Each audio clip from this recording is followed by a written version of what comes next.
problem with rambling, right? I'm gonna try to keep it cute this time, though.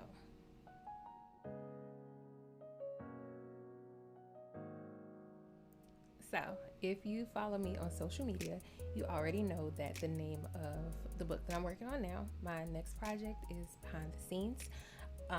If you read that slightly misleading sample Sunday that I posted, you also already know that my hero and heroine are Pierre and Logan. I'm going to, like I said, I'm gonna try to keep it cute today. I'm gonna give you 5 things about this book. I'm a little sad because I've already given away 2 of the things. I've already given away the title and the character names, but let's see if I can figure out some other things to tell you. Cool. So, thing one, this book takes place in Vegas, but it is not a high stakes novel and it is not related to The Roses either. There's actually no character appearances from either of those series. I'm I'm feeling a little shifty because I said that very confident and now I'm wondering I'm lying. There actually is a high stakes book. There's a high stakes character appearance. Trey Norwood is actually good friends with my heroine. Trey is he's mentioned briefly a little. He's mentioned a little in Anti Up, but he really gets his full shine in the King of Hearts Valentine novella. If you read that, go meet Trey if you have not if you've not read the King of Hearts. But anyway, outside of that, everybody and their mama from my catalog is in this book. There's appearances from the Trouble series, Inevitable series. I already said King of Hearts. I already gave that one. A mutually beneficial arrangement, which also takes place in Vegas, but it's like a one-off thing. And relationship goals is the other one. So we get a lot of cameos in this one, and I'm not even I'm like halfway done. So who knows who else might show up, like, for real. I have been actively writing this book for 3 weeks. This is the third week at the time of me recording this. But it's actually my second time starting it, something that has become frustratingly increasingly more common is that I start a book and I have to stop and kind of let it marinate, think about it a little bit, and then I'm able to really go forward with it. But I'm feeling really good about the progress that I'm making. They're steadily talking to me. They keep giving me more and more, and so I'm excited. I feel good about it. We're gonna work with it. We're gonna see how it turns out. 3. Pierre is not an alpha male. And I know I'm laughing. I'm sorry, I'm laughing just thinking about it. But if you read that sample, I know that it gave you that impression.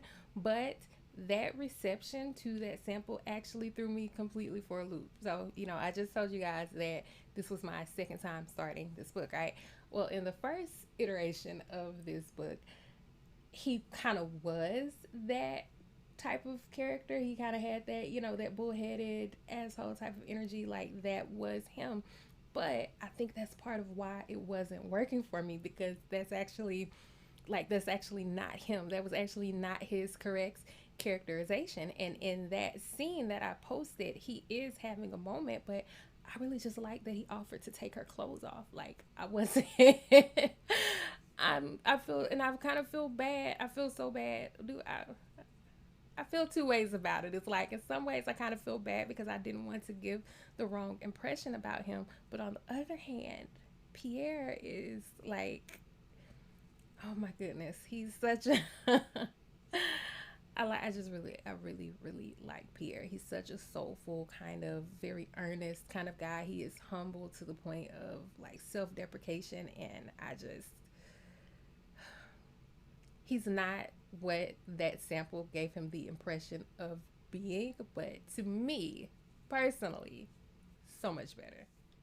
Number 4, Logan is a Virgo, and I don't typically have like that type of detail, you know, that type of thing about my characters, but Alex, Alexandra Warren has been reading along with this as I've been writing, and I sent her, one of the snippets, and she asked me, she was like, you know what? Is Logan a Virgo? Like, she gives me Virgo energy. I can't remember exactly how she framed it, but when she said it, I was like, you know, that actually that is very fitting for her. Logan is very organized. She's very put together. She's very hard on herself, very driven. Um, Perfectionist when it comes to the things that she does for other people, and also she puts that same pressure, she puts the same pressure on herself.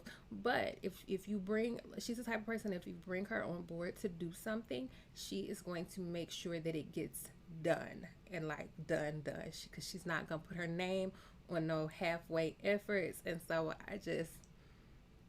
I really like Logan. I really like both of them. I really like both of them. And it's crazy because Pierre is just completely not the type of guy that Logan would say that she needed or even wanted. But